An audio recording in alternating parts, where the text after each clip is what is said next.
You see me sitting here today, an 82-year-old grandmother with silver hair and weathered hands that have held more secrets than most people carry in a lifetime.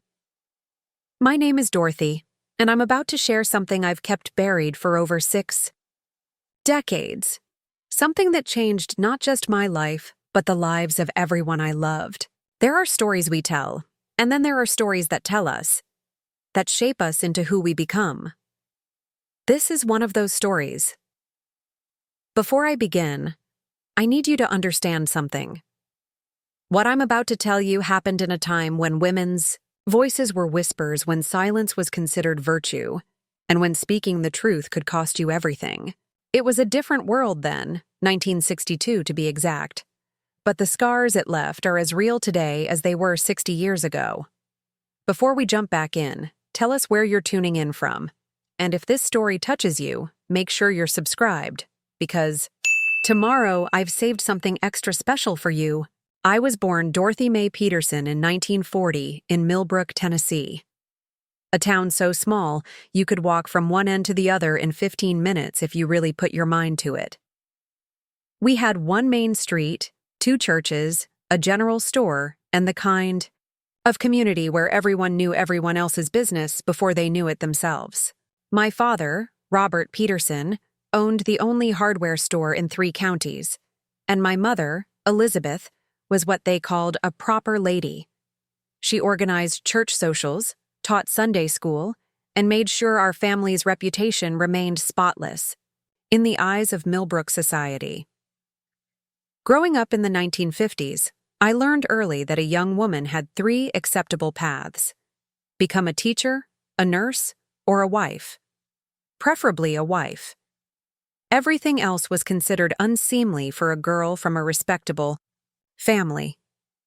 My mother spent considerable time reminding me of this.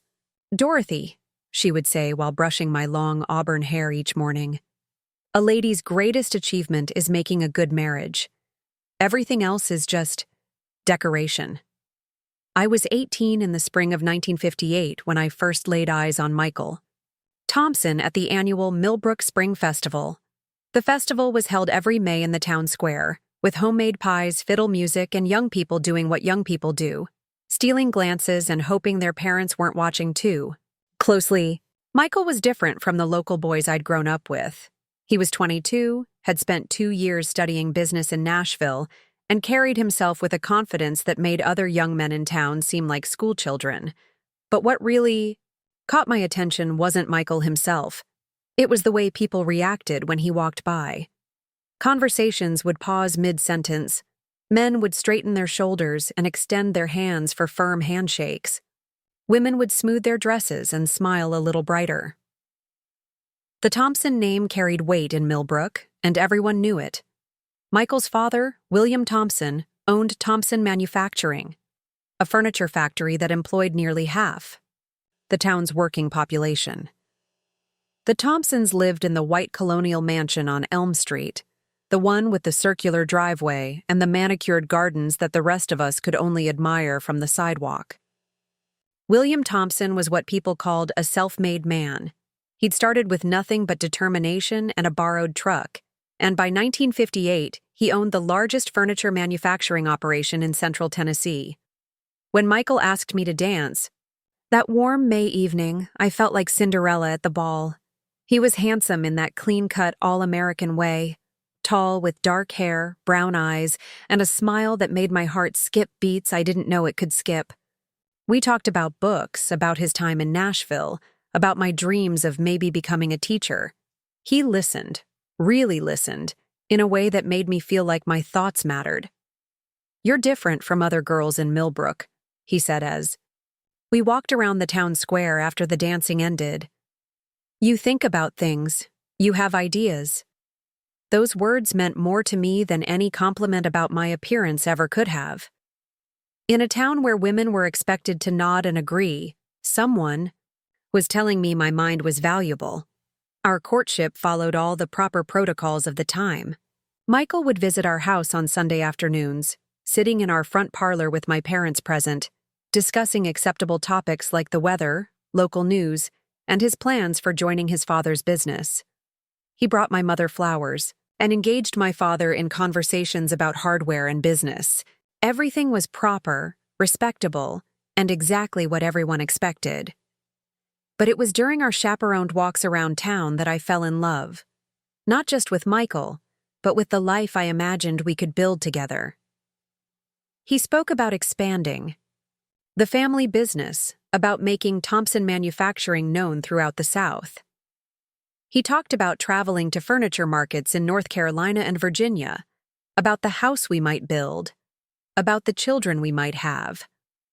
"I want to give you everything, Dorothy," he said one evening as we sat on my parents' front porch swing, my mother watching discreetly from the kitchen window.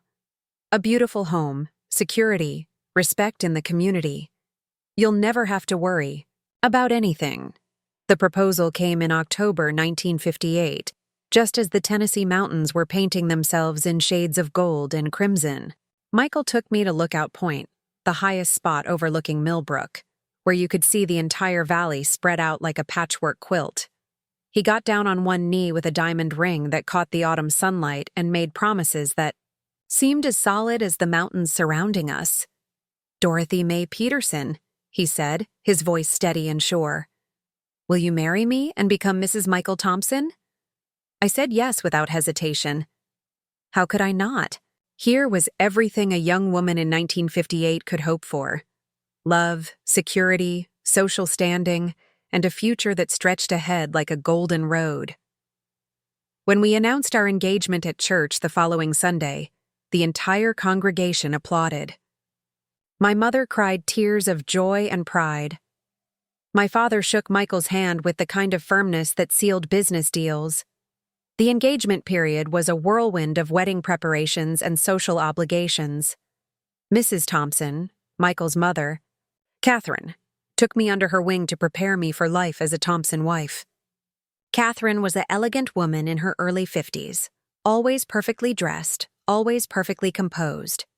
She had married into the Thompson family 25 years earlier and understood the expectations that came with the name.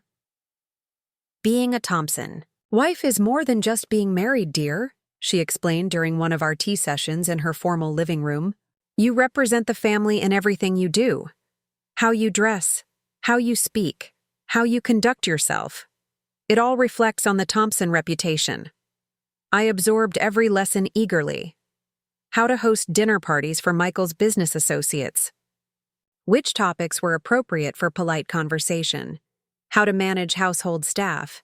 How to present myself at community events. Catherine was patient but thorough, and I was a dedicated student. I wanted to be perfect for Michael, perfect for the family I was joining.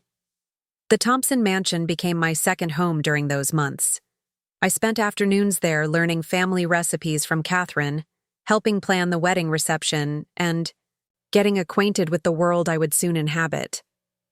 The house itself was impressive. 3 stories of Southern elegance with crystal chandeliers, Persian rugs, and furniture crafted in their own factory. Every room spoke of success, stability, and tradition. It was during these visits that I began spending time with William Thompson, Michael's father. At 58, William was still a commanding presence, tall and broad-shouldered, with silver-streaked hair and the kind of confident bearing that came from building an empire from nothing. He had a deep, resonant voice that filled whatever room he entered, and when he spoke, people listened. "You're a smart girl, Dorothy," he said one afternoon when Michael was at the factory and Catherine was visiting her sister. "Smarter than most of the young ladies Michael could have chosen. That's good. A successful man needs an intelligent wife, not just a pretty one." I blushed at the compliment, still young enough to be flattered by the approval of important men. William had a way of making you feel special, chosen, as if you were part of an exclusive club that others could only dream of joining. Our wedding was set for June 1959, and preparations consumed the entire town.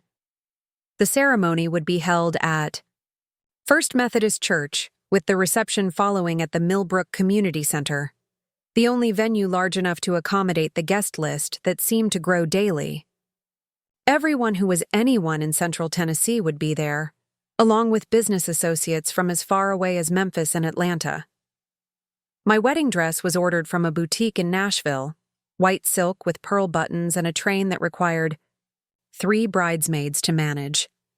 Catherine insisted on the finest of everything: flowers shipped from Georgia, a 3-tier cake from the best bakery in the state capital, champagne that cost more than my father's monthly salary.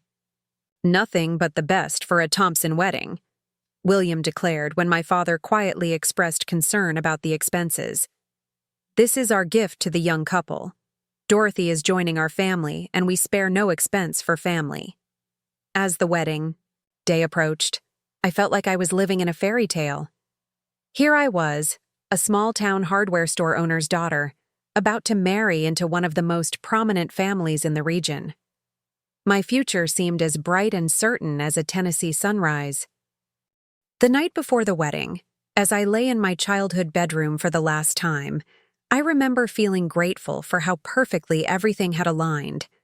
I had found love with a good man from a respected family. I would have financial security, social standing, and a place in the community that my own family could never have provided. I fell asleep that night thinking about the children Michael and I would have, the home we would build together, the life of contentment and purpose that stretched ahead of us. I was 19 years old, completely in love, and absolutely certain that I was about to begin the most wonderful chapter of my life. If someone had told me then what was really waiting for me in that beautiful mansion on Elm Street, I would have laughed at their cruelty for suggesting such impossible things. Some nightmares, after all, are too dark to imagine until you're already living inside them. Preparing and narrating this story took us a lot of time, so if you are enjoying it, subscribe to our channel. It means a lot to us. Now back to the story. The morning of June 20th, 1959, dawned bright and cloudless, the kind of perfect Tennessee summer day that makes you believe the world is full of endless possibilities. I woke before sunrise in my childhood bedroom, my wedding dress hanging like a white ghost against the wardrobe door.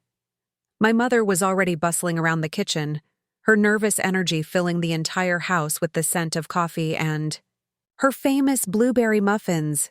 "Dorothy, honey, you need to eat something," she called up the stairs, though my stomach was too twisted with excitement and nerves to consider food. This was it. The day I had dreamed about since I was a little girl playing dress-up in my mother's old curtains, pretending to walk down an imaginary aisle. By 8 o'clock, our small house was transformed into organized chaos. Mrs. Henderson from next door arrived to help with my hair, followed by my 3 bridesmaids, my cousin Sarah from Knoxville, Michael's sister Patricia, and my best friend since childhood, Mary Lou Davidson. They chattered and laughed while I sat in front of my mother's vanity mirror, watching my reflection transform from small-town Dorothy into someone who looked worthy of being a Thompson bride. The hairdresser from Nashville, another of Catherine's, insisted upon extravagances, worked my auburn hair into an elaborate updo with pearl pins that caught the morning light. My makeup was applied with the precision of an artist, and when they finally helped me into my dress, I hardly recognized the elegant young woman staring back at me from the mirror. "You look like a princess," Mary Lou whispered, tears threatening to ruin her own carefully applied makeup. "Michael Thompson is the luckiest man in Tennessee." The drive to First Methodist Church felt both eternal and instantaneous. My father, usually a man of few words, kept clearing his throat as if he wanted to say something profound but couldn't find the right words. Finally, as we pulled up to the church steps, he reached over and squeezed my gloved hand. "Your mother and I are proud of you, Dorothy. You're making a good choice with Michael. The Thompsons are solid people. They'll take care of you." Inside the church, nearly 300 guests filled every pew. The sanctuary was decorated with white roses and baby's breath, their fragrance mixing with the scent of polished wood and candle wax. As the organist began the wedding march, I took my father's arm and began the longest walk of my young life. But it wasn't Michael's face I noticed first as I made my way down the aisle. It was William Thompson's. He stood in the front pew, distinguished in his charcoal gray suit, watching me with an intensity that made my cheeks warm. When he smiled and nodded approvingly, I felt a flutter of pride. Here was a man who had built an empire, who commanded respect throughout the region, and he was welcoming me into his family. Michael looked handsome beyond words in his black tuxedo, his dark hair perfectly styled, his brown eyes bright with love and anticipation. When I reached the altar and my father placed my hand in Michael's, I felt the rightness of the moment settle into my bones. This was my destiny, my future, my happily ever after beginning. The ceremony itself passed in a blur of traditional vows, ring exchanges, and the minister's pronouncement that we were now husband and wife. When Michael kissed me as Mrs. Dorothy Thompson for the first time, the congregation erupted in applause, and I felt like the luckiest woman alive. The reception at the Millbrook Community Center was everything Catherine had promised it would be: elegant, impressive, and talked about for months afterward. The 3-tier cake was a masterpiece of white fondant and sugar flowers. The champagne flowed freely, and the band from Nashville played everything from Glenn Miller to the latest Elvis Presley hits that had the younger guests dancing until their feet hurt. William Thompson's toast was the highlight of the evening. He stood at the head table, commanding the attention of every person in the room with the natural authority of a man accustomed to being heard. "Ladies and gentlemen," he began, his voice carrying easily across the crowded room, "today we celebrate not just the union of two young people in love, but the joining of two families who represent the very best of what Tennessee has to offer. Michael has chosen wisely in Dorothy, a young woman of character, intelligence, and beauty. And Dorothy, my dear, you have gained not just a husband, but a family that will cherish and protect you always." He raised his champagne glass, and 300 guests followed suit. "To Michael and Dorothy Thompson, may your marriage be blessed with happiness, prosperity, and the love that builds legacies." As everyone drank to our future, I caught William's eye across the room. He winked at me, a gesture that seemed paternal and welcoming, making me feel truly accepted into the Thompson fold. After the reception, Michael and I drove to our new home, a beautiful 2-story colonial that William had built for us as a wedding gift. It sat on 5 acres just outside town, close enough to the main Thompson mansion to maintain family connections, but far enough away to give us privacy as newlyweds. The house was everything I had dreamed of: 4 bedrooms, a modern kitchen, a formal dining room, and a wraparound porch that overlooked rolling hills dotted with Tennessee oaks. "Welcome home, Mrs. Thompson," Michael said, carrying me across the threshold into our new life. The house was furnished with pieces from Thompson Manufacturing's finest line: solid oak furniture that would last generations, upholstered pieces, in rich fabrics, and accessories that spoke of refined taste and substantial means. Our honeymoon was a week in Gatlinburg, staying at the finest hotel in the Smoky Mountains. We hiked mountain trails, visited craft shops, and spent long evenings on the hotel balcony talking about our future. Michael was attentive and romantic, everything a new bride could hope for in a husband. He spoke about his plans to modernize, the factory, about the children we would have, about growing old together in our beautiful new home. "I want to give you the world, Dorothy," he said one evening, as we watched the sunset paint the mountains in shades of gold and purple. "Everything you could ever want or need. You'll never have to worry about anything as long as you're my wife." Those words filled me with warmth and security. Here was a man who would protect and provide for me, who saw me as precious enough to shelter from life's hardships.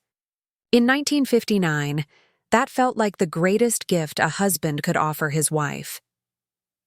When we returned to Millbrook, I threw myself into the role of Thompson wife with enthusiasm and determination. Catherine had prepared me well for the social obligations that came with the family name. I joined the Millbrook Ladies Auxiliary, volunteered at church fundraisers, and began hosting dinner parties for Michael's business associates and their wives. The first few months of marriage felt like playing house in the most wonderful way. I spent my days learning to manage our household, experimenting with recipes from Catherine's collection, and decorating our home to reflect both elegance and comfort. When Michael came home from the factory each evening, I had dinner ready and stories about my day to share. The Thompson family embraced me completely. Sunday dinners at the main house became a weekly tradition, with Catherine teaching me family recipes and William regaling us with stories about the early days of building his business empire. Patricia, Michael's younger sister, became like the sister I'd never had, and we spent hours shopping in Nashville or planning social events for the younger married couples in town. "You've brought such joy to this family, Dorothy," Catherine told me one afternoon as we worked together in her garden. "Michael is happier than I've ever seen him, and William speaks of you as if you were his own daughter. You've been such a blessing to us all." It was during these early months that I began to understand the true scope of William Thompson's influence in the community. Business leaders sought his advice on major decisions. Politicians courted his endorsement. The bank president treated him like royalty. Even the mayor deferred to William's opinions on town development and economic policy. "Your father-in-law is quite remarkable," I mentioned to Michael one evening after a particularly impressive display of William's influence at a community meeting. "He built everything we have from nothing," Michael replied with obvious pride. "When I was growing up, we lived in a 2-room cabin while he saved every penny to buy his first woodworking tools. He taught me that success comes from hard work, smart decisions, and treating people fairly. Everything I know about business, about life, I learned from him." The respect in Michael's voice when he spoke of his father was absolute. William wasn't just a parent to Michael. He was a mentor, a role model, and a hero.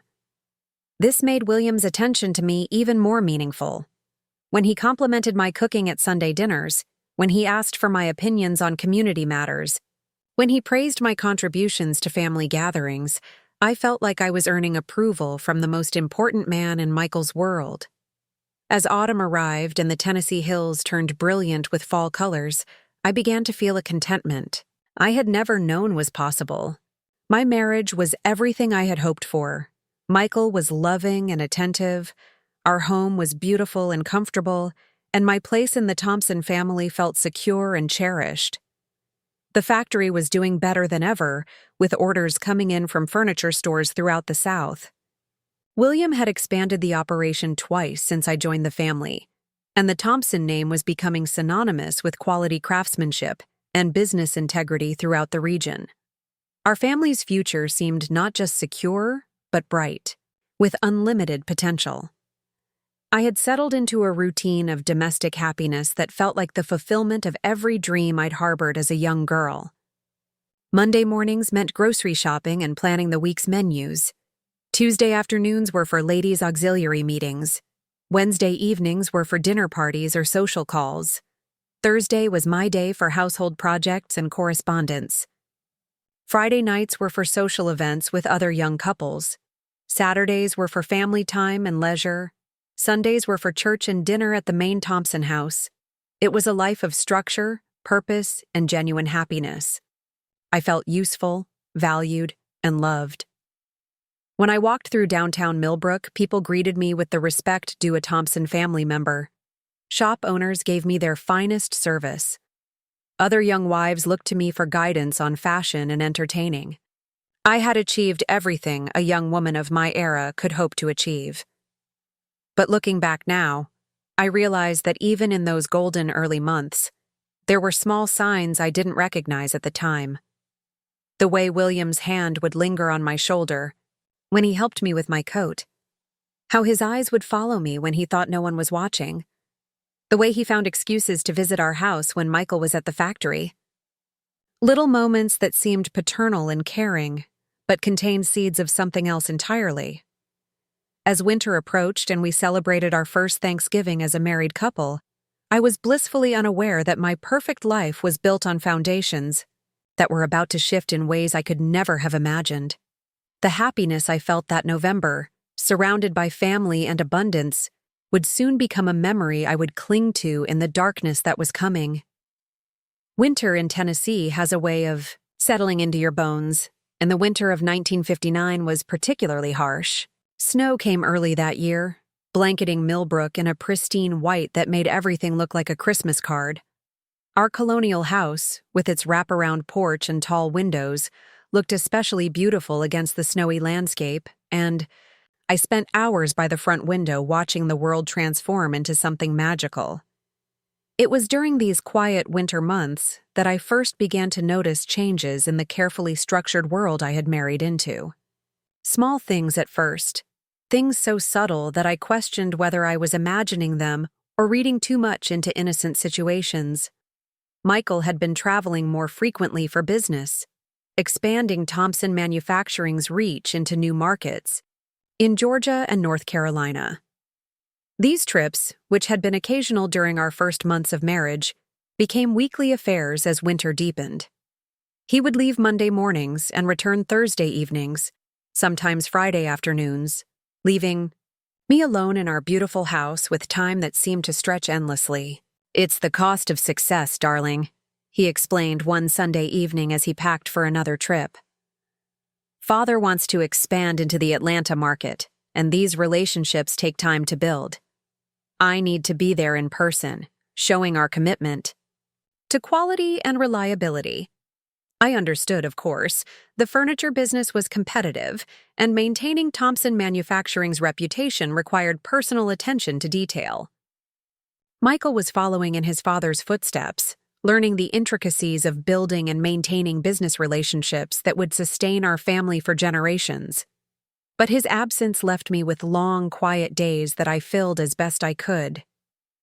Catherine had suggested I might enjoy taking up oil painting, and I had converted one of our spare bedrooms into a small studio. The ladies' auxiliary met only twice a month during winter, and with most social events curtailed by the weather, I found myself with more solitude than I had ever experienced. It was during one of these solitary afternoons in late January that William first began what I now recognize as a carefully orchestrated campaign. I was in my makeshift art studio, attempting to capture the way afternoon light fell across our snow-covered garden when I heard the front door open. "Dorothy? Are you home, dear?" William's voice carried through the house with that familiar authority that always announced his presence. I hurried downstairs, wiping paint from my hands with a rag, surprised to see him standing in our entryway. He was brushing snow from his wool overcoat, his cheeks ruddy from the cold, looking every bit the successful businessman even in casual weekend attire. "William, what brings you out in this weather?" I asked, genuinely pleased to see him. During Michael's travels, I sometimes went days without adult conversation beyond brief exchanges with shopkeepers in town. "I was concerned about you, spending so much time alone while Michael is building our Atlanta connections," he said, hanging his coat on our hall tree. "Catherine is visiting her sister in Memphis this week, and I thought you might appreciate some company." His thoughtfulness touched me. Here was a man with tremendous business responsibilities taking time from his Saturday to check on his daughter-in-law. I invited him into our living room, where a fire was crackling in the stone fireplace, and offered to make coffee. "That sounds wonderful," he said, settling into Michael's favorite leather chair. "But first, tell me about this art project Catherine mentioned. I'd love to see what you're working on." We spent the next hour in my studio, where William examined my amateur paintings with an attention that made me feel like a real artist. He asked thoughtful questions about my techniques, my inspiration, my plans for future projects. His interest seemed genuine and paternal, the kind of supportive attention a father might give a daughter's creative pursuits. "You have real talent, Dorothy," he said, standing close behind me as I explained my latest painting. "This one especially. The way you've captured the light coming through the trees. It reminds me of the work I've seen in galleries in Atlanta." When he placed his hand on my shoulder as he leaned closer to examine the brushwork, I felt a moment of something I couldn't quite name. The touch lingered longer than seemed necessary. And when I glanced back at him, There was something in his expression that made my stomach flutter uncomfortably. But then he stepped back. The moment passed, and I convinced myself I had imagined whatever I thought I had seen. This was William Thompson, my father-in-law, a respected pillar of the community, a man who treated me like the daughter he'd never had.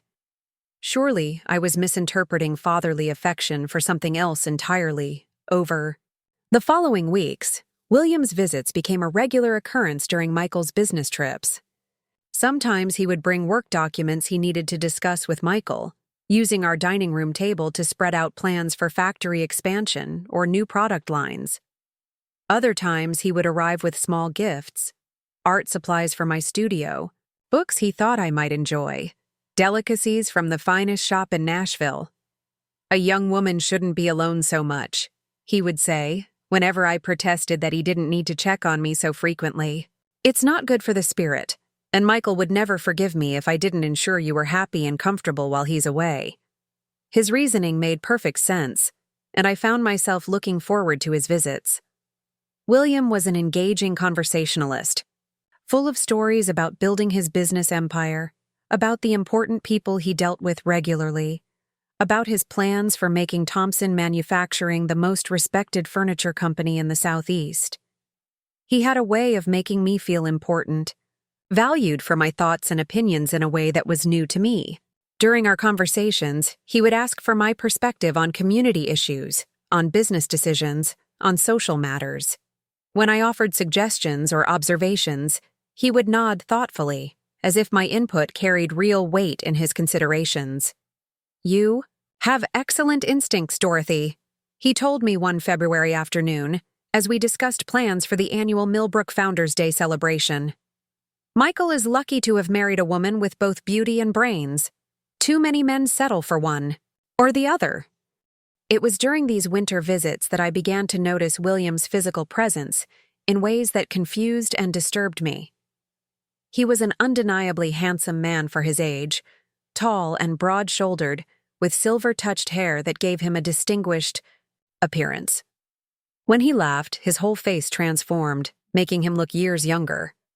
When he spoke about his business successes, there was a confidence and power in his bearing that I found both impressive and unsettling. The touches became more frequent as February wore on. A hand on my back as he guided me through a doorway. Fingers that brushed mine when he handed me a cup of coffee. A lingering embrace when he arrived or departed that lasted just a moment longer than felt appropriate between a father-in-law and daughter-in-law. Each time, I told myself I was being overly sensitive, reading improper motives into innocent gestures. William had been nothing but kind and supportive to me. He had welcomed me into his family with open arms, treated me with respect and affection, and made me feel valued in ways that went beyond my role as Michael's wife. But there were moments, brief flashes, when I caught him looking at me with an expression that made my cheeks burn and my heart race with something that felt dangerously close to fear. When he complimented my appearance, there was sometimes an intensity in his voice that seemed to carry meanings I didn't want to acknowledge. When he spoke about Michael's business trips extending longer into the spring, there was something in his tone that suggested he wasn't entirely displeased by his son's prolonged absences. The breaking point came on a gray Thursday afternoon in early March. Michael had been gone since Monday, and his latest telegram indicated he wouldn't return until the following week. I had been fighting off a bout of melancholy that seemed to settle over me like a heavy blanket, and when William arrived with a bouquet of early spring flowers, I burst into tears without warning. "Dorothy, what's wrong?" he asked, immediately, setting down the flowers and moving to where I sat on our living room sofa. "Has something happened? Are you hurt?" Through my tears, I tried to explain the loneliness, the long, empty days, the feeling that I was becoming invisible in my own life. Michael's letters were brief and focused on business matters. The weather had kept me housebound for days. I felt disconnected from the outside world, existing in a beautiful but isolated bubble. William sat beside me on the sofa, offering his handkerchief and speaking in soothing tones that gradually calmed my emotional outburst. But when I finally looked up at him through tear-dampened lashes, something in his expression had changed fundamentally. The paternal kindness was still there, but underneath it was something else. Something hungry and predatory that made my breath catch in my throat. "You're such a beautiful woman, Dorothy," he said softly, his hand moving to cup my face in a gesture that crossed every line of appropriate behavior. "So young, so lovely. It's a crime for you to be alone so much, to be so sad and neglected." I should have pulled away immediately.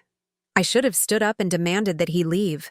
I should have recognized the danger in that moment and acted to protect myself. But I was 20 years old, raised to respect my elders and defer to male authority, and this was William Thompson, the most powerful man in our community, my husband's father, the patriarch of the family I had married into. Instead, I sat frozen, as his thumb traced across my cheekbone, as his eyes studied my face with an intensity that made me feel exposed and vulnerable. When he leaned closer, I could smell his cologne, could see the gray flecks in his brown eyes, could feel the warmth radiating from his body. "William," I whispered, finally finding my voice. "This isn't... We shouldn't..." "Shouldn't what?" he asked, his voice low and dangerous. "Shouldn't comfort each other? Shouldn't acknowledge what we both feel when we're together like this?" He was putting words to something I had refused to acknowledge, even to myself. There had been moments during his visits when I had felt drawn to his confidence, his power, his obvious masculinity in ways that made me ashamed of myself. I had convinced myself these feelings were normal responses to attention and kindness during a lonely time, nothing more than gratitude misinterpreted by an isolated young mind.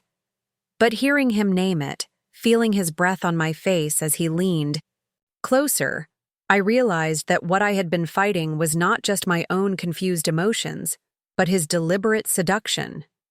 Every visit, every gift, every intimate conversation had been building toward this moment. "I'm married to your son," I said, finding strength in stating the obvious. "You're my husband's father. This is wrong, William. This can't happen." For a moment, his expression hardened, and I saw a flash of anger that made me understand why business rivals found him intimidating. But then he smiled, that charming, disarming smile that had helped him build an empire, and released my face. "Of course you're right," he said, standing and smoothing his suit jacket. "I apologize if my concern for your welfare was misinterpreted. Sometimes a man can be too solicitous of a lovely young woman's comfort." But as he gathered his coat to leave, he turned back to me with an expression that chilled me to the bone. "Michael will be traveling more frequently as we expand into new markets," he said conversationally. "Perhaps I should visit less often to avoid any misunderstandings." The threat was subtle but unmistakable. If I rejected his advances, if I made his visits uncomfortable or awkward, he would withdraw his support and leave me truly alone during Michael's absences. And somehow, implicit in his tone, was the suggestion that my husband's business travel schedule was not entirely beyond his control. I watched from our front window as his car disappeared down our snow-covered drive, and for the first time since my wedding day, I felt truly afraid. Not just of William Thompson, but of the realization that my perfect life, my secure place in this respected family, might be built on foundations far less solid than I had believed. That night, I lay awake, in our empty bed, staring at the ceiling and trying to convince myself that I had misunderstood the entire encounter. But deep in my heart, I knew that something fundamental had changed between us, and there would be no going back to the innocent, paternal relationship we had shared before. The winter was ending, but for me, a much colder season was just beginning.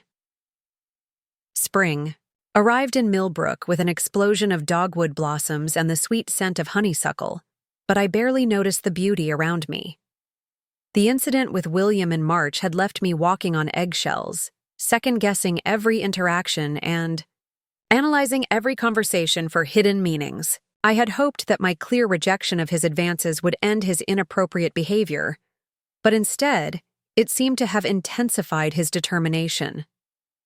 Michael returned from his Atlanta trip full of excitement about new contracts and expansion opportunities. Over dinner on his first night home, he shared his father's plans to open a showroom in Georgia and possibly another in Florida within the year. "Father is brilliant, Dorothy," Michael said, his eyes bright with enthusiasm. "He's positioning us to become the premier furniture manufacturer in the entire Southeast. These next few months are crucial for establishing our presence in new markets." My heart sank as I realized what this meant. More travel, longer absences, more opportunities for William to corner me in situations where I had no escape and no witnesses. But how could I express these fears to Michael without sounding paranoid or, worse, without revealing what had already transpired between his father and me? "How long will these trips be?" I asked, trying to keep my voice light and supportive. "Probably 2 weeks at a time now," Michael replied, reaching across the table to squeeze my hand. "I know it's hard on you, darling, but this is our future we're building. Once we're established in these new markets, I'll be able to delegate more of the travel to regional managers." That night, as Michael slept peacefully beside me, I stared at the ceiling and tried to formulate a plan. I could confide in Catherine, but she was William's wife and might not believe me or might feel compelled to side with her husband. I could try to stay with my parents during Michael's absences, but that would require explanations I wasn't prepared to give. Or I could simply endure whatever was coming and hope that William would eventually lose interest. None of these options seemed viable, and by morning, I had resolved to simply be more careful about when I was alone and to avoid situations where William could trap me without witnesses. My strategy lasted exactly 4 days. Michael left on a Tuesday morning for what was supposed to be a 3-week trip to establish connections in Jacksonville and Tampa. I had made plans to stay busy, volunteering, at the church, visiting friends, keeping myself surrounded by people as much as possible. But on Thursday afternoon, as I was tending to my small vegetable garden behind our house, I heard the familiar sound of William's Cadillac in our driveway. I considered hiding, actually ducking behind the tool shed like a child playing hide-and-seek. But William had already seen me through the kitchen window, and running would only delay the inevitable confrontation while making me appear foolish and paranoid. "Dorothy!" he called out cheerfully as he walked around the house to where I knelt among the tomato plants I had been setting out. "What a picture you make, playing in the dirt like a farm girl. It's refreshing to see someone so natural and unpretentious." Stood slowly, brushing soil from my gardening gloves and trying to project confidence I didn't feel. "Hello, William. Michael isn't here. He left for Florida on Tuesday." "I know exactly where my son is," William replied, his tone carrying a subtle edge that made my skin prickle with apprehension. "I'm the one who sent him there, after all. I came to see you." The directness of his statement left no room for misinterpretation. This wasn't a casual visit or a paternal check-in. William had come here with specific intentions, and we both knew it. "I'm not comfortable with that," I said, surprising myself with my firmness. "I think it would be better if you left." William's expression didn't change, but something shifted in his posture that reminded me he was a man accustomed to getting what he wanted. "I don't think you understand your situation, Dorothy. You're part of the Thompson family now, which means you're part of my domain. What I want, I typically get." He stepped closer, and I could smell his cologne mixed with the faint scent of cigars and leather that always seemed to cling to him. "Besides, I've brought you something special, a peace offering for any misunderstanding we might have had during our last conversation." From his jacket pocket, he produced a small velvet box that made my heart race with panic. Whatever was inside that box represented a line crossed, a boundary obliterated, and an expectation of reciprocation that I was not prepared to meet. "I can't accept gifts from you, William," I said, backing toward the house. "It wouldn't be appropriate." "Open it," he commanded, his voice taking on the tone he used with employees at the factory. "I insist." With trembling fingers, I opened the box to reveal a delicate gold necklace with a pendant shaped like a forget-me-not. It was beautiful, expensive, and completely inappropriate for a father-in-law to give his son's wife. The implications were crystal clear. "Do you know what forget-me-nots symbolize, Dorothy?" William asked, moving close enough that I could feel his breath on my neck as he lifted the necklace from its box. Remembrance. A promise that some things can never be forgotten, no matter how much time passes. When he moved to clasp the necklace around my neck, I jerked away so violently that I stumbled and nearly fell. "No, I told you before. This has to stop. I'm married to your son. I love Michael. Whatever you think is happening between us, you're wrong." William's face darkened, and for a moment I saw something dangerous flash in his eyes. "You think you have choices here? You think you can reject me and continue living in the house I built for you, wearing the clothes my money bought, eating food that my business provides?" He grabbed my wrist, his grip tight enough to leave marks. "Everything you have comes from me, Dorothy. Your comfortable life, your social position, your husband's future. It all depends on keeping me happy. And right now, I'm very unhappy with your attitude." The threat was no longer subtle. William was making it clear that my rejection could cost not just me, but Michael as well. If I didn't comply with his demands, he could destroy everything we had built together. "Let go of me," I whispered, too frightened to raise my voice despite being on my own property.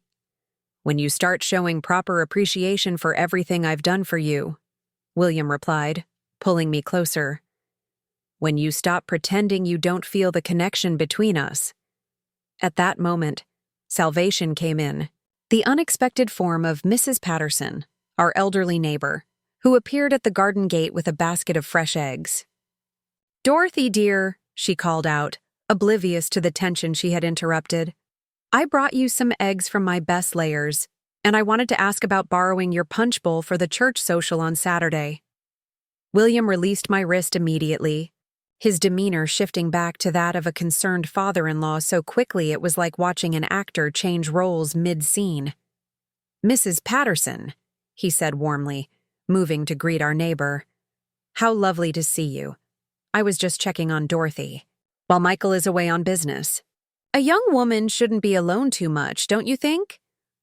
"Oh, how thoughtful of you, Mr. Thompson," Mrs. Patterson replied, beaming at what she perceived as William's paternal consideration. "Dorothy is so fortunate to have married into such a caring family." I stood frozen, clutching the velvet box and trying to process what had just happened. In the space of seconds, William had transformed from predator to pillar of the community, and Mrs. Patterson had no idea she had just witnessed anything more troubling than a family conversation. After Mrs. Patterson left with effusive thanks for the punch bowl loan, William turned back to me with a smile that never reached his eyes. "You see how easy it is for people to misunderstand situations?" he said conversationally. "How quickly rumors can spread in a small town like Millbrook. A young woman, alone and perhaps lonely, might be tempted to seek comfort in inappropriate places. If such stories started circulating, it could be very damaging to everyone involved." The implication was clear. He was threatening not just to destroy my marriage and Michael's future, but to spread lies about my character that would ruin my reputation forever. In 1960, a woman's reputation was everything, and once lost, it could never be recovered. "Think about what I've said, Dorothy," William continued, straightening his tie and preparing to leave. "Think about everything you stand to lose if you continue to be difficult about our friendship. Michael will be gone for 3 weeks. That gives you plenty of time to reconsider your attitude." He left the necklace box on our patio table and walked away as if nothing had happened, leaving me shaking in my own garden with the bitter taste of fear in my mouth. That night, I locked every door and window in our house, drew all the curtains, and sat in our living room with the lights off, terrified that William might return under cover of darkness. I couldn't eat, couldn't sleep, couldn't concentrate on anything except the growing certainty that I was trapped in a situation with no good outcomes. Over the next few days, I began to understand the true scope of William's power and influence. In Millbrook, everywhere I went, people spoke of him with respect and admiration. The bank president called him a visionary. The mayor credited him with bringing prosperity to the entire region. Even the church pastor praised his generosity and community leadership from the pulpit. Who would believe me if I accused such a man of harassment and threats? Who would risk their own position in the community to support a young woman's word against William Thompson's reputation? Even if Michael believed me, what could he do against his own father without destroying everything he had worked for? I tried, writing letters to Michael. But how do you explain such a situation in a letter that might be intercepted or misunderstood? How do you burden someone with problems they can't solve from hundreds of miles away? Michael was working 18-hour days trying to establish our family's future, and I couldn't bring myself to add this devastating worry to his load. By the end of the first week of Michael's absence, I had lost 10 pounds and developed dark circles under my eyes that makeup couldn't hide. Catherine noticed when I attended the ladies' auxiliary meeting and pulled me aside afterward. "Dorothy, dear, you look exhausted," she said with genuine concern. "Are you feeling well? Should you see Dr. Morrison?" I wanted desperately to confide in her, to tell her what her husband was doing to me. But looking at Catherine's kind, trusting face, I realized she would be another victim if the truth came out. She had built her entire life around being Mrs. William Thompson, and learning about her husband's true nature would destroy her world as completely as it was destroying mine. "I'm just missing Michael," I said weakly. "The house feels so empty when he's away." "Of course it does," Catherine replied sympathetically. "But remember, you're never truly alone. William and I are always here if you need anything. Family takes care of family." The irony of her words was almost unbearable. The very person who was supposed to protect me was the source of my terror, and the woman offering help was married to my tormentor. As I drove home from the meeting, I realized that William had constructed the perfect trap. He had positioned himself as my protector and benefactor, making any accusations against him seem like ingratitude or instability. He controlled my husband's career, my social position, and my financial security. Most importantly, he had made sure I had no one to turn to who wasn't somehow dependent on his goodwill. That night, as I sat alone in our beautiful house that suddenly felt more like a prison, I understood that William Thompson was going to get what he wanted. The only question remaining was whether I would find the courage to fight him or submit, to preserve everything I held dear. The forget-me-not necklace sat in its velvet box on my dresser, a daily reminder that some battles cannot be won, only survived. The second week of Michael's absence brought with it a heat wave that settled over Tennessee like a suffocating blanket. Even with all the windows open and fans running constantly, our house felt oppressive and airless. I found myself spending more time on the front porch, hoping for any breeze that might provide relief, but also because being outdoors made me feel less trapped, less vulnerable to surprise visits. It was on a sweltering Wednesday afternoon that Dr. Morrison's wife, Eleanor, stopped by with startling news that would change everything. "Dorothy, dear," she said, settling into one of our porch rockers with a glass of iced tea. "I hope you won't think me presumptuous, but I felt I should mention something that might interest you." Eleanor Morrison was one of the most respected women in Millbrook, educated, well-traveled, and married to the town's only physician. She was also one of the few people who didn't seem completely in awe of William Thompson's influence, perhaps because her husband's profession gave their family an independent social standing. "What is it, Mrs. Morrison?" I asked, grateful for any conversation that might distract me from my constant anxiety. "Well, you know how my husband treats patients from all walks of life," she began carefully.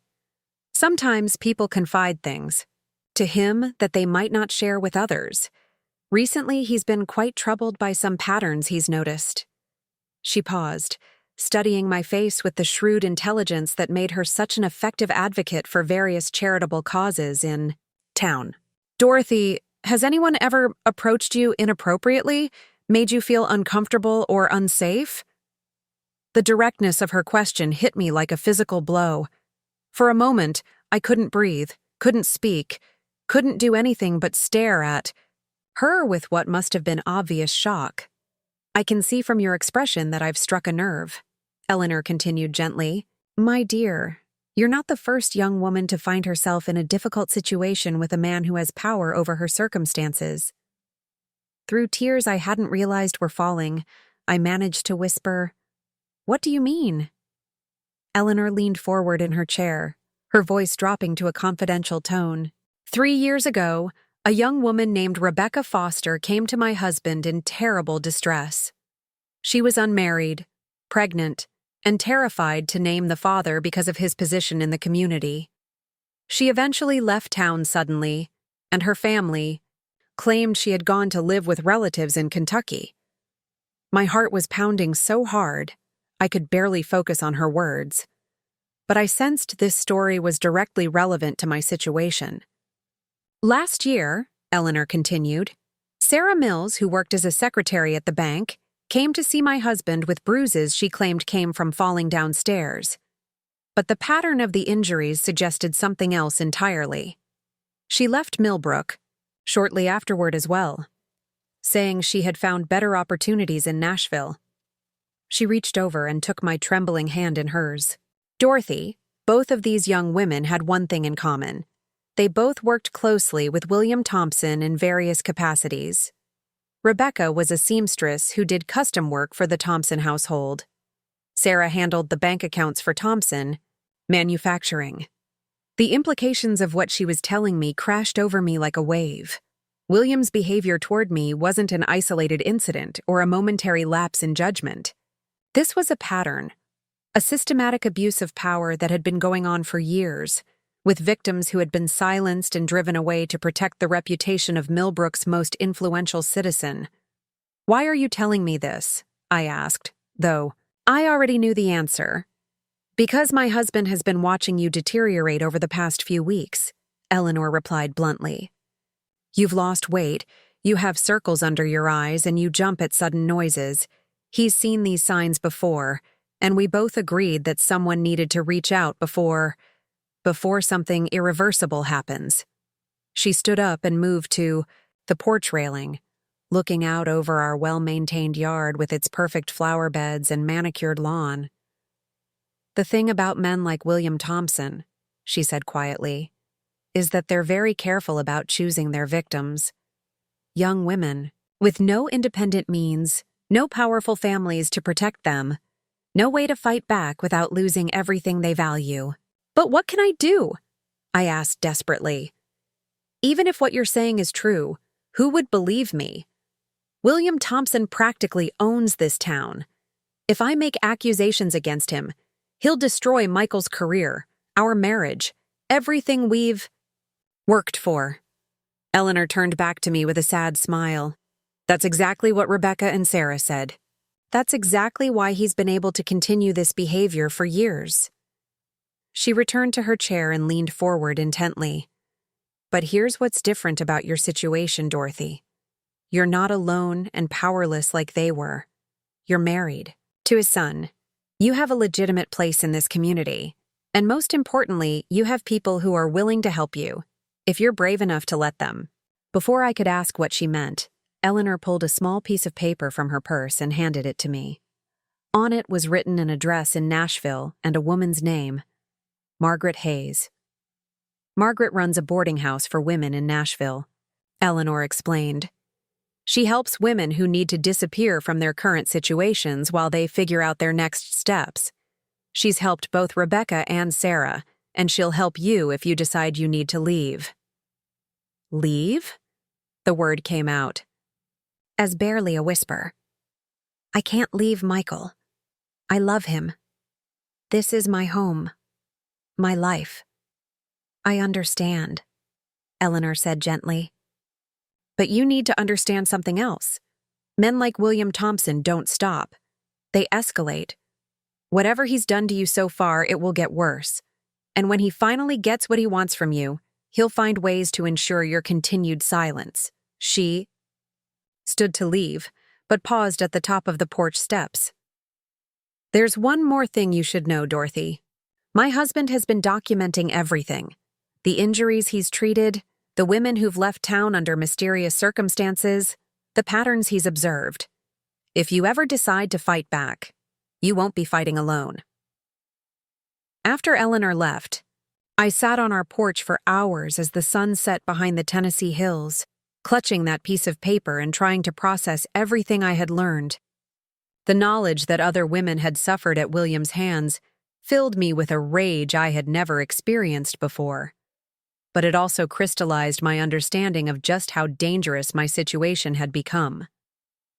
That night, for the first time since this nightmare began, I managed to eat a full meal and sleep for more than a few hours. Not because my situation had improved, but because I finally understood the true scope of what I was facing. The fear was still there, but it was joined by something else. A cold, calculating anger that began to burn away the paralyzing terror I had been living with. 2 days later, my new resolve was put to the test when William arrived at our house on Friday evening, just as the last light was fading from the sky. I saw his car pull into our driveway and felt the familiar surge of panic. But this time I forced myself to think strategically instead of simply reacting with fear. I quickly turned on every light in the house, opened all the curtains, and positioned myself in the living room where I would be clearly visible from the street. If William was going to confront me, it would be where neighbors might witness whatever happened. When he knocked, I took a deep breath and opened the door, keeping the screen door locked between us. "Hello, William," I said, proud that my voice sounded steady. "Michael won't be back until next week." "I know when my son is returning," William replied, his tone carrying that familiar edge of irritation at being reminded of inconvenient facts. "I came to see how you're handling his extended absence. Catherine is concerned about you." "I'm managing fine," I said firmly. "Thank you for checking, but it's not necessary." William's expression darkened slightly at my tone. During our previous encounters, I had been nervous, apologetic, easily manipulated. This new firmness clearly wasn't what he had expected. "Dorothy, I think we need to have a serious conversation about your attitude lately," he said, pushing against the screen door. "Open this door and stop acting like a child." "No," I said simply, the word feeling like the most powerful thing I had ever spoken. "We don't need to have any conversations. You need to leave my property." For a moment, William looked genuinely shocked. Then his face twisted into an expression of cold fury that made me understand why business competitors feared him. "You forget yourself," he said, his voice low and dangerous. "You forget who you're talking to and what I can do to your comfortable little life." "Actually," I replied, surprising myself with my calmness, "I think I'm finally remembering exactly who I'm talking to." William stared at me for a long moment, and I could see him calculating his next move. Finally, he smiled. That charming, disarming smile that had fooled so many people for so many years. "This conversation isn't over, Dorothy," he said pleasantly. "Michael will be very interested to hear about the changes in your behavior while he's been away. I wonder what could have caused such instability in a young wife." The threat was clear. If I continued to resist him, he would find ways to make Michael question my mental state, my fidelity, my fitness as a wife. In 1960, a husband's word carried far more weight than a wife's, and William had years of practice in manipulation and character assassination. But as I watched him walk back to his car, I realized something had fundamentally shifted inside me. The scared, isolated young woman who had been paralyzed by his threats was gone, replaced by someone who understood that she was fighting not just for herself, but for all the women who had been driven away before her. That night, I wrote 2 letters. The first was to Michael, carefully explaining my growing concerns about his father's behavior and asking him to return home as soon as his business would allow. The second was to Margaret Hayes in Nashville, asking if she might have room for a visitor who needed time to think about her future. I mailed both letters the next morning, knowing that whatever happened next, I had finally taken the first steps toward reclaiming control of my own life. The battle with William Thompson was far from over, but for the first time, I felt like I had weapons to fight with instead of just fear to hide behind. The game had changed, and William was about to discover that his carefully chosen victim had found both her voice and her courage. The weekend after I mailed those letters felt like the calm before a storm that I knew was coming but couldn't predict. I spent Saturday morning at the farmer's market, deliberately placing myself in public spaces where William couldn't corner me alone. Mrs. Patterson invited me to lunch after church on Sunday, and I accepted gratefully, knowing that staying busy and visible was my best protection until Michael returned. But Monday morning brought consequences I hadn't anticipated. I was hanging laundry on the line behind our house when I heard a car door slam in our driveway. Expecting to see William's familiar Cadillac, I was surprised instead to see Dr. Morrison's black sedan. My heart leaped with hope. Perhaps Eleanor had convinced her husband to intervene somehow, to use his medical authority to help my situation. Instead, Dr. Morrison appeared around the corner of the house with an expression of professional concern that immediately set me on edge. "Good morning, Dorothy," he said formally. "I hope you don't mind the unannounced visit, but I received a concerning phone call about your welfare." "From whom?" I asked, though I already suspected the answer. "William Thompson called me this morning," Dr. Morrison replied, consulting a small notebook he had pulled from his jacket pocket.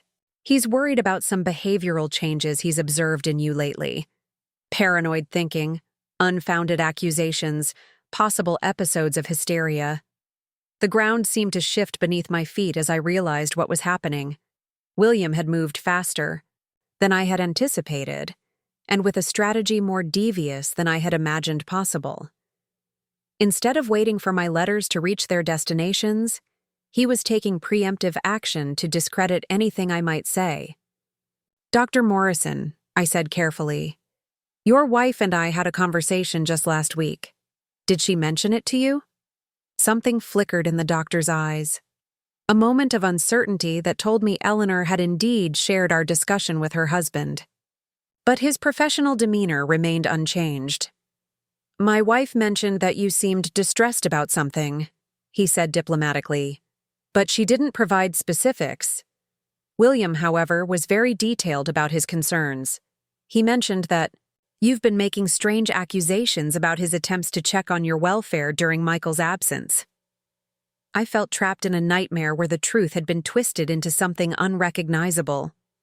Every kindness William had shown me, every gesture that had made me uncomfortable, was being reframed as innocent concern met with irrational suspicion. "What exactly did William tell you?" I asked, needing to understand the full scope of his manipulation. Dr. Morrison consulted his notes again. "He said you've accused him of inappropriate advances, that you've become increasingly agitated and paranoid during your husband's business trips, and that you've been making threats about spreading false rumors about him." The medical language made my genuine fears sound like symptoms of mental illness. In an era when women's emotional responses were often dismissed as hysteria or nervous conditions, William had crafted the perfect trap. "Dr. Morrison," I said desperately, "what if I told you that everything William said was a lie? What if I told you he's been harassing me, threatening me, trying to force himself on me?" The doctor's expression grew more concerned, but not in the way I had hoped. "Dorothy, that's exactly the kind of paranoid thinking that William was describing. You're making very serious accusations against one of the most respected men in our community without any evidence to support them." "Your wife told me about other women," I pressed on, knowing I was probably making things worse but unable to stop myself. "Rebecca Foster, Sarah Mills. She said there was a pattern. Dr. Morrison's face went pale, and I saw him glance nervously toward the street, as if afraid someone might overhear our conversation. My wife spoke out of turn. He said quietly. Those situations were complex, and they have no bearing on your current condition. The way he said condition made it clear that in his mind, I had already been diagnosed with whatever William had suggested. The power of suggestion, combined with professional authority and social pressure, had transformed me from a victim seeking help into a patient needing treatment. I'm going to recommend that you see a specialist in Nashville, Dr. Morrison continued, returning to his professional tone. Someone who can help you work through these difficulties. In the meantime, I think it would be best if you had some supervision. I'm going to suggest that Catherine Thompson stay with you until Michael returns. The trap was complete. Under the guise of concern for my welfare, William was arranging to have his wife, unknowing and trusting Catherine, installed in my home as both caretaker and spy. Any further resistance on my part would only be seen as evidence of my instability. And if I refuse, I asked, though I already knew the answer, then I would be obligated to recommend to your husband that you be committed for evaluation and treatment, Dr. Morrison replied sadly. Dorothy, I'm trying to help you here, but you have to be willing to accept help. After he left, I sat on our back porch steps and stared at the laundry I had been hanging, now seeming to mock me with its domestic normalcy. In the space of a 20-minute conversation, William had managed to transform me from a credible victim into a mentally unstable woman whose accusations could be dismissed as delusions. Catherine arrived that afternoon with a suitcase and an expression of maternal concern that made my heart ache. She truly believed she was helping me through a difficult period, and her genuine kindness made the situation even more unbearable. "Oh, my dear," she said, enveloping me in a hug that smelled of lavender and comfort. "William told me you've been having such a hard time with Michael away. It's perfectly natural for young wives to feel anxious when their husbands travel. We'll get through this together." Over the next few days, Catherine's presence in our home became a form of gentle imprisonment. She accompanied me everywhere, to the grocery store, to church activities, even to visit neighbors. She monitored my mail, answered our telephone, and reported my activities back to William each evening when he stopped by to check on both his girls. The most horrifying part was watching William play the role of concerned father-in-law to perfection.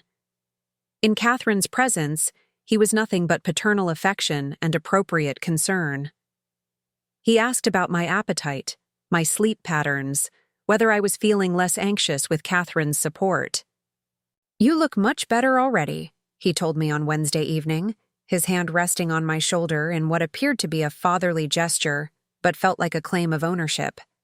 "Color in your cheeks again, rest and proper supervision, that's all. You needed." Catherine beamed at her husband's wisdom, completely unaware that she was being used as an unwitting accomplice in his psychological warfare. That night, as Catherine slept peacefully in our guest room, I lay awake planning my escape. I knew now that fighting William directly was impossible. He had too much power, too many allies, and too much skill at manipulation. But perhaps I could still get word to Michael or find a way to reach Margaret Hayes in Nashville. My opportunity came Friday morning when Catherine developed a severe headache and took to her bed with a cold compress. I volunteered to walk to the pharmacy to get her some aspirin, and for the first time in days, I was alone in public. Instead of going to the pharmacy, I went straight to the post office and placed a long-distance call to the number Eleanor Morrison had given me for Margaret Hayes. My hands shook as I dialed, praying that someone would answer and that I could find the words to explain my desperate situation. "Hayes Boarding House," came a woman's voice, strong and confident. "Is this Margaret Hayes?" I whispered, afraid someone might overhear. "Yes, it is. Who's calling?" "My name is Dorothy Thompson. Eleanor Morrison gave me your number. I think I need help." There was a pause. Then Margaret's voice became warmer, more personal. "Eleanor mentioned you might call. Are you in immediate danger?" "I don't know," I admitted. "Maybe. My father-in-law he's been threatening me, and now he's convinced people I'm mentally unstable. He has his wife staying with me as a guard, and I can't get word to my husband." "Where are you calling from?" Margaret asked. "The post office in Millbrook. It's the only place I could get to alone." "Listen carefully," Margaret said. "I'm going to give you a code phrase. If you can get to Nashville, any way you can manage it, come to 412 Charlotte Avenue and ask for the landlady. Tell her that your cousin Margaret sent you to look at the room with the blue curtains." "Can you remember that?" "Blue curtains," I repeated. 412 Charlotte Avenue. "Dorothy, are you pregnant?" The question caught me off guard. "No, why?" "Because that changes everything about how we handle these situations. The men who do what your father-in-law is doing, they often escalate when women become pregnant. You become more vulnerable, more isolated, and they see it as increased control over you." A chill ran down my spine as I remembered William's comments about wanting Michael and me to start a family soon, about how wonderful it would be to have grandchildren to carry on the Thompson legacy. "I have to go," I whispered, seeing Mrs. Henderson from down the street approaching the post office. "Catherine will wonder where I am.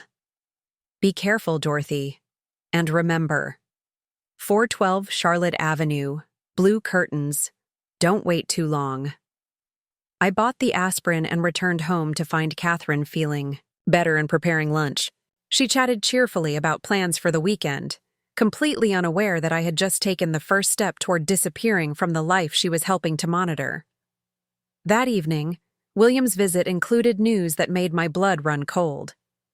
"Spoke with Michael today," he announced over dinner. "Told him about Dorothy's difficult spell and how well she's responding to Catherine's care. He's decided to extend his trip another week to close a particularly important deal in Miami." Catherine clapped her hands together in delight. "Oh, how wonderful! Michael is becoming such an accomplished businessman, just like his father." But I saw the satisfaction in William's eyes and understood the real message. He had bought himself another week, another opportunity to break down my resistance or eliminate me as a threat entirely. The walls were closing in, and my time was running out. That night, as I listened to Catherine's peaceful breathing from the guest room, I made a decision that would change everything. I couldn't wait for rescue or for the perfect opportunity. If I was going to save myself, I had to act immediately, before William's next move trapped me permanently in a situation I might never escape. The code phrase echoed in my mind: blue curtains, 412 Charlotte Avenue. It wasn't just an address anymore, it was a lifeline, and I was going to grab it before it was too late. Saturday morning arrived with the kind of oppressive humidity that made the air feel thick enough to swim through. Catherine woke with another of her headaches, this one accompanied by nausea that kept her confined to the guest room with the curtains drawn. As I brought her weak tea and toast, I couldn't help but wonder if Providence was finally offering me the opportunity I desperately needed. "I'm so sorry to be such a burden, dear," Catherine whispered, pressing a cool cloth to her forehead. "I think it might be something I ate at the church social yesterday." "Don't worry about anything," I assured her, my mind already racing with possibilities. "Just rest. I'll take care of everything." By noon, Catherine was sleeping fitfully, and I knew this might be my only chance. I had been planning my escape for days, thinking through every detail, every potential obstacle. The bus to Nashville left Millbrook at 2:30 p.m. from the depot downtown. If I could get there without being seen, if I could board that bus before anyone realized I was gone, I might actually have a chance. I moved quietly through our house, gathering only the essentials. A small suitcase would be too conspicuous, so I settled on my largest purse and a shopping bag that I could carry casually. Into these, I packed a change of clothes, my mother's wedding ring that I always kept hidden away, the small amount of cash I had managed to save from household, money, and the piece of paper with Margaret Hayes's address.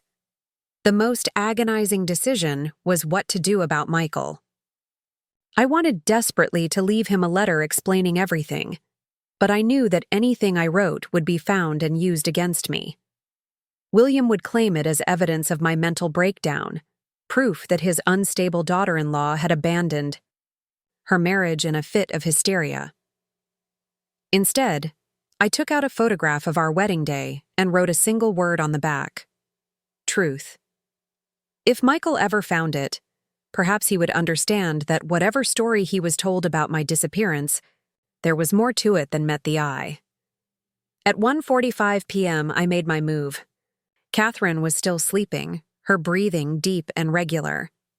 I left a note on the kitchen table saying I had gone to the grocery store and would return soon, enough to buy me a few hours before anyone would become concerned about my absence. Walk to downtown Millbrook felt like the longest journey of my life. Every car that passed made me freeze with terror that it might be William coming to check on me. Every person I encountered made me wonder if they would remember seeing Dorothy Thompson walking toward the bus depot with purpose in her step. Mrs. Henderson waved to me from her garden, and I waved back with what I hoped looked like casual normalcy, while my heart hammered against my ribs. Mr. Jameson from the hardware store tipped his hat as I passed his shop, and I smiled and nodded as if I didn't have a care in the world beyond picking up groceries for dinner. The bus depot was a small, shabby building that had seen better days, with a waiting room that smelled of cigarette smoke and disappointment. I purchased my ticket to Nashville from a bored clerk, who barely looked up from his newspaper, paying with trembling fingers and praying he wouldn't recognize me or remember the transaction later. The waiting room held only 3 other passengers: an elderly man with a worn suitcase, a young woman with a crying baby, and a traveling salesman reading trade magazines. I took a seat in the corner where I could watch both the entrance and the clock, every minute feeling like an hour as 2:30 approached. At 2:25, I heard the rumble of the bus engine outside and felt a surge of hope so powerful it made me dizzy. 5 more minutes, and I would be on my way to Nashville, to Margaret Hayes, to whatever uncertain future awaited me beyond William Thompson's reach. But at 2:28, just as the bus driver was calling for passengers to board, I heard the sound that shattered my hopes like glass hitting concrete: the distinctive rumble of William's Cadillac pulling into the depot parking lot. Through the grimy window, I watched William emerge from his car with the determined stride of a man who had found exactly what he was looking for. He spoke briefly to the bus driver, gesturing toward the depot building, and I saw the driver nod and point in my direction. There was nowhere to run, nowhere to hide. The depot had only one exit, and William was blocking it. The other passengers were already boarding the bus, and within moments, I would be alone in this building with the man I had been trying so desperately to escape. "Dorothy," William said as he entered the waiting room, his voice carrying that familiar tone of disappointed authority. "Catherine is very worried about you. She woke up to find you gone with only a vague note about grocery shopping." I stood, up slowly, my purse and shopping bag feeling impossibly heavy in my hands. I needed some air. Catherine was sleeping, and I thought... "You thought you'd take a little trip to Nashville?" William interrupted, his eyes fixed on the bus ticket I was still clutching in my trembling hand. "Without telling anyone where you were going? Without any consideration for how worried your family would be?" The bus driver appeared in the doorway, looking between William and me with obvious confusion. "Ma'am, you coming or not? I've got a schedule to keep." "She won't be traveling today," William said smoothly, stepping between me and the door. "Family emergency. We'll need to cancel that ticket." I wanted to scream, to run, to fight my way past William and onto that bus. But I was paralyzed by the realization that even here, even in this public place, William's authority carried more weight than my desperation. The bus driver looked at me expectantly, but when I said nothing, He shrugged and headed back to his vehicle. Within moments, I heard the bus engine rev and pull away, taking with it my last hope of escape. "Now then," William said once we were alone, his voice dropping to the dangerous tone I had learned to fear. "I think it's time we had a serious conversation about your future, Dorothy." He gestured toward the hard wooden bench that served as seating in the depot waiting room. "Sit down. We have some things to discuss before we go home." I sat, clutching my purse and shopping bag like shields, while William positioned himself directly in front of me. In the harsh fluorescent lighting of the depot, his face looked older, more predatory than ever before. "You've been a very foolish girl," he began, his tone almost conversational. "Did you really think you could run away from your responsibilities? From your marriage? From everything I've built for you?" "I wasn't running away from Michael," I said, finding my voice despite my terror.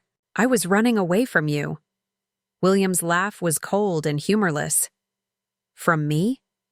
The man who gave you everything you have? The man who welcomed you into his family, provided for you, protected you?" "Protected me?" The words burst out before I could stop them. "You've been terrorizing me for months, threatening me, touching me, making my life a nightmare." "Careful, Dorothy," William said, his voice taking on a warning edge. "Those sound like the words of someone having another hysterical episode." Dr. Morrison was very clear about the signs to watch for. The reminder of how completely he had turned everyone against me was like a physical blow. Even if someone had walked into the depot at that moment, they would see a concerned father-in-law dealing patiently with his troubled daughter-in-law's latest breakdown. "Here's what's going to happen," William continued, settling back in his chair like a man laying out terms for a business negotiation. "You're going to come home with me now. You're going to apologize to Catherine for worrying her with your erratic behavior, and you're going to start being more cooperative about our family relationships. And if I refuse, then I'll have Dr. Morrison commit you for extended psychiatric evaluation," William replied matter-of-factly. "A young woman who abandons her home, attempts to flee to another city, and makes wild accusations against respected family members is clearly a danger to herself and others." He leaned forward, his voice dropping to a whisper that sent chills down my spine. "Do you know what happens to women in psychiatric institutions, Dorothy? The treatments they use, the medications that leave you docile and confused, the procedures that can make you forget all sorts of inconvenient things?" The threat was clear. If I continued to resist him, he would have me declared insane and locked away where he could do whatever he wanted with impunity. In 1960, a woman committed by her family had virtually no rights, no recourse, no hope of escape. On the other hand, William continued, his tone becoming almost gentle, "If you start being more reasonable about our relationship, life can continue to be very comfortable for you. Beautiful home, financial security, respected position in the community.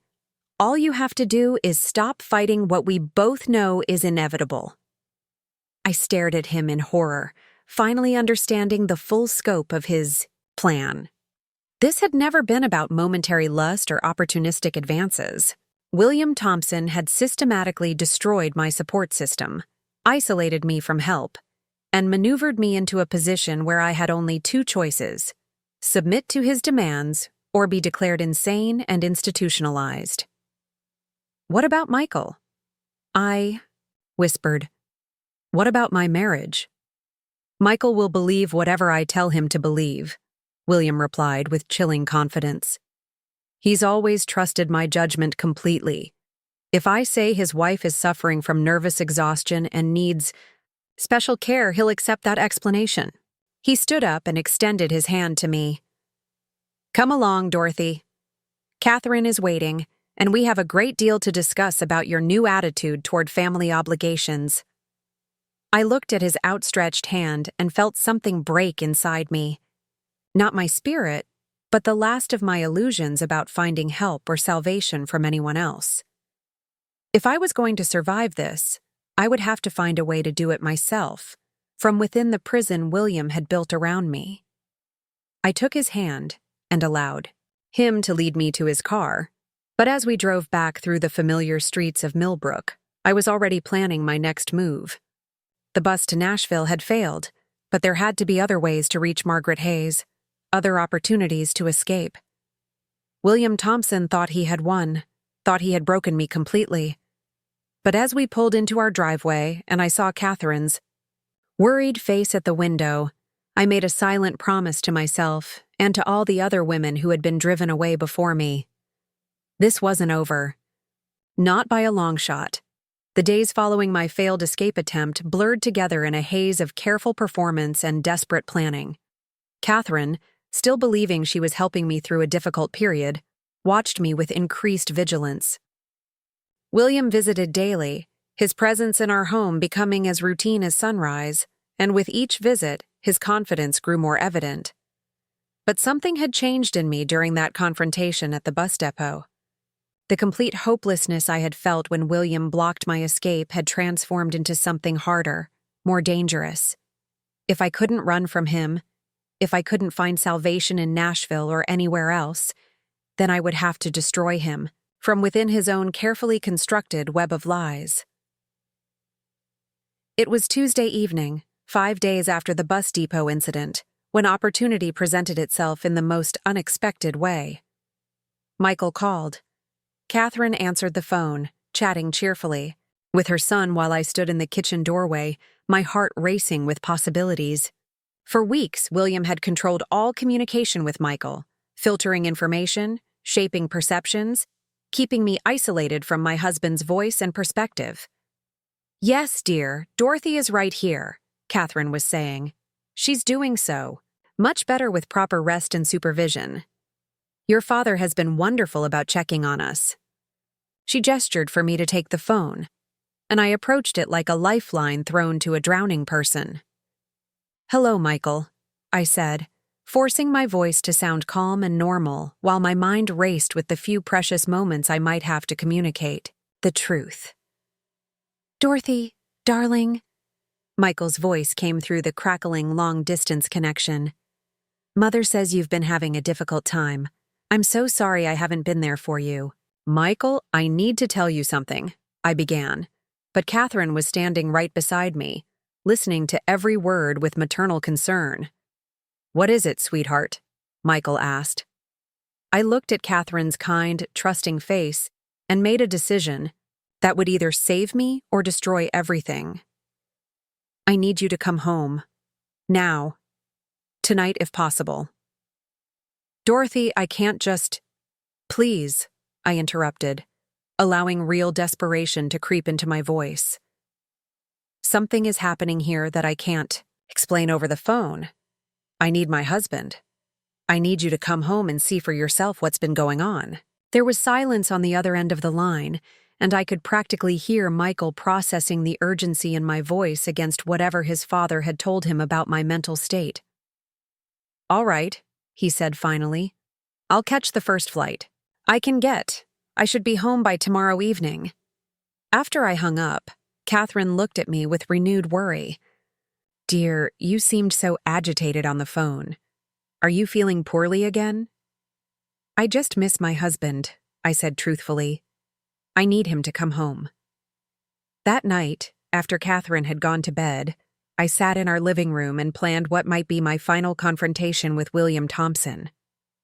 Michael would be home within 24 hours, and when he arrived, I was going to tell him everything, not as the unstable woman William had painted me to be, but as his wife who had discovered terrible truths about the man he admired most. But William, it seemed, had plans of his own. He arrived Wednesday morning earlier than usual, before Catherine was even awake, letting himself into our house with the key he had never returned after giving us the property as a wedding gift. I was in the kitchen making coffee when I heard the front door open, and my blood turned to ice water in my veins. "Good morning, Dorothy," he said, appearing in the kitchen doorway with an expression I had never seen before, cold, determined, and utterly without pretense. I understand you called my son home from his business trip. Yes, I did, I replied, surprised by the steadiness of my own voice. I want my husband to come home. That was very foolish of you, William said, moving closer.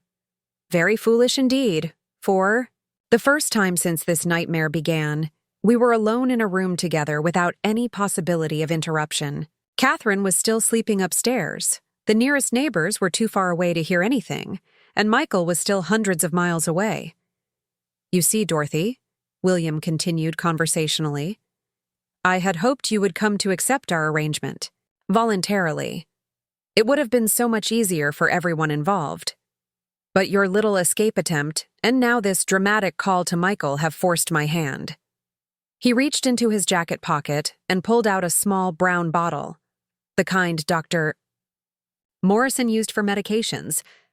Do you know what this is? He asked, holding up the bottle so I could see the label. Chloral hydrate, very effective for calming hysterical patients. Dr. Morrison was kind enough to prescribe it for your ongoing nervous condition. My heart stopped. I knew enough about medicines to understand what William was showing me. A powerful sedative that could render me unconscious and helpless within minutes of ingestion. The beauty of it, William continued, unscrewing the cap, is that when Michael arrives and finds his wife in a catatonic state from an apparent overdose of her prescribed medication, everyone will assume she finally succumbed to the mental breakdown we've all been witnessing. You're going to kill me, I whispered, the full horror of his plan crashing over me. Not kill, William corrected, moving to the coffee pot and pouring the contents of the bottle into my cup. Just quiet you permanently. With the right dosage and proper timing, you'll survive, but with significant brain damage. Enough to require permanent institutional care, but not enough to raise awkward questions about your death. He stirred the coffee with deliberate care, as if he were preparing a normal morning beverage instead of a weapon of destruction. Michael will be devastated, of course, William continued, but he'll have his loving father to help him through the tragedy. And eventually, he'll meet someone else, someone more suitable, someone who understands her place in the Thompson family hierarchy. I watched him prepare my drugged coffee with the same methodical attention he brought to business negotiations, and something inside me snapped. All the fear, all the careful submission, all the desperate attempts at escape crystallized into a white-hot rage that burned away everything except the determination to survive. When William turned to hand me the cup, I was ready. Instead of taking the coffee, I grabbed the cast-iron skillet from the stove and swung it with every ounce of strength I possessed. The heavy pan connected with William's temple with a sickening crack that echoed through our kitchen like a gunshot. William staggered, the coffee cup flying from his hands to shatter against the wall, sending drugged coffee spattering across our white cabinets. Blood began streaming down the side of his face as he looked at me with an expression of shock and fury. You little... he started, lunging toward me with his hands outstretched. But I was already moving, grabbing the kitchen knife from the counter, and holding it between us with hands that were perfectly steady despite everything that was happening. Stay back, I said, my voice carrying a deadly calm I didn't know I possessed. Stay back, or I swear to God, I'll finish what I started. William stopped, pressing a dish rag to his bleeding head while his eyes assessed this new version of me. Not the frightened, submissive girl he had been manipulating, but a woman who had discovered she was willing to kill to protect herself. You can't prove anything, he said, but his voice lacked its usual confidence. No one will believe you. You're still just the crazy daughter-in-law who attacked her father-in-law in a fit of hysteria. Maybe, I replied, gesturing toward the shattered coffee cup and the medication bottle that had rolled across the floor. But that bottle has your fingerprints on it, William. And Dr. Morrison is going to have some very interesting questions about why you needed chloral hydrate for my nervous condition. At that moment, we heard Catherine's voice from upstairs, calling down to ask if everything was all right. The bow. Sound of the coffee cup breaking had woken her. William and I stared at each other across our ruined kitchen, both understanding that this was the moment when everything would be decided. In seconds, Catherine would come downstairs and see her husband bleeding from a head wound while her daughter-in-law held a knife. "Everything's fine, Catherine," I called back, never taking my eyes off William. "I just dropped a coffee cup. William came by early to check on us." "Dorothy?" William said quietly, his voice taking on a pleading tone I had never heard before. "We can work this out. We can find a solution that works for everyone." "The only solution," I replied, "is for you to leave my house right now and never come back. You're going to tell Catherine you had an accident at the factory. You're going to tell Michael when he gets home that I've made remarkable progress and no longer need supervision. And you're going to stay away from me for the rest of your miserable life." "And if I don't?" I smiled, and for the first time in months, it was a genuine expression of confidence and power. "Then I'm going to tell everyone exactly what kind of man you really are. Starting with Catherine, then Dr. Morrison, then Michael, then the entire town. I'm going to make sure everyone knows about Rebecca Foster and Sarah Mills and all the other women you've destroyed." William's face went white beneath the blood, and I knew I had found his weakness. His reputation, his standing in the community, his carefully constructed image, that was what he valued most, and that was what I could destroy. "You have 10 seconds to decide," I continued, holding the knife steady. "Leave now and maintain your facade of respectability, or stay and watch me burn your precious reputation to the ground." For a moment I thought he might refuse, might try to call my bluff. But then Catherine's footsteps sounded on the stairs, and William made his choice. "This isn't over," he whispered, grabbing his hat and heading for the back door. "Yes, it is," I replied. "It's been over since the moment you underestimated what I was willing to do to survive." After he left, I cleaned up the broken coffee cup and wiped the blood from our kitchen wall before Catherine made it downstairs. When she asked about the noise, I told her exactly what I had called out, that I had dropped a coffee cup and William had stopped by briefly on his way to the factory. Michael came home that evening to find his wife calm, composed, and completely recovered from whatever breakdown she had been experiencing. I told him I was feeling much better and no longer needed Catherine's supervision. When he asked about his father's head injury, I simply said that William had mentioned an accident at work, but hadn't provided details. 3 days later, William Thompson suffered what the town newspaper called a massive stroke while working, alone in his office at the factory. He survived, but with significant brain damage that left him unable to speak coherently or manage his business affairs. Some people whispered that the stress of managing the factory expansion had finally caught up with him. Others suggested that his mysterious head injury from earlier that week might have been more serious than anyone realized. I knew the truth was simpler and more satisfying. William Thompson had discovered that living with the constant fear of exposure, the knowledge that his victim had become his greatest threat, was more than his guilty conscience could bear. Michael inherited the business, which he ran with integrity and fairness for the next 40 years. We had 3 children together and built a marriage based on honesty and mutual respect.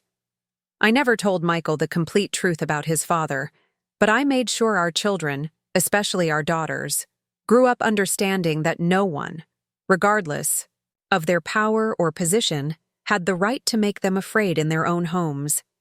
Catherine lived for another 15 years, never knowing what kind of man she had been married to. I considered that a mercy. As for me, I learned that sometimes the only way to escape a trap is to turn and fight the person who set it. That sometimes the most frightening thing you can do is also the only thing that will set you free. I'm 82 years old now, and when I look back on that young woman who stood in her kitchen with a bloody skillet in one hand and a knife in the other, I feel nothing but pride. She saved not just her own life that day, but the lives of all the women William Thompson would have victimized in the years to come. The scars from those months of terror never completely faded, but they became reminders. of my own strength rather than symbols of my victimization. And whenever young women come to me with stories of powerful men who think they can't be touched, I tell them what I learned in that kitchen on a Wednesday morning in 1960. Sometimes the most dangerous person in the room is the one everyone underestimates. That's my story. That's how a frightened young woman became the grandmother you see before you today. Not by accepting what others told her was inevitable, but by refusing to let anyone else write the ending to her own life. Up next, you've got two more standout stories right on your screen. If this one hits the mark, you won't want to pass these up. Just click and check them out. And don't forget to like, subscribe, and turn on the notification bell so you don't miss any upload from us.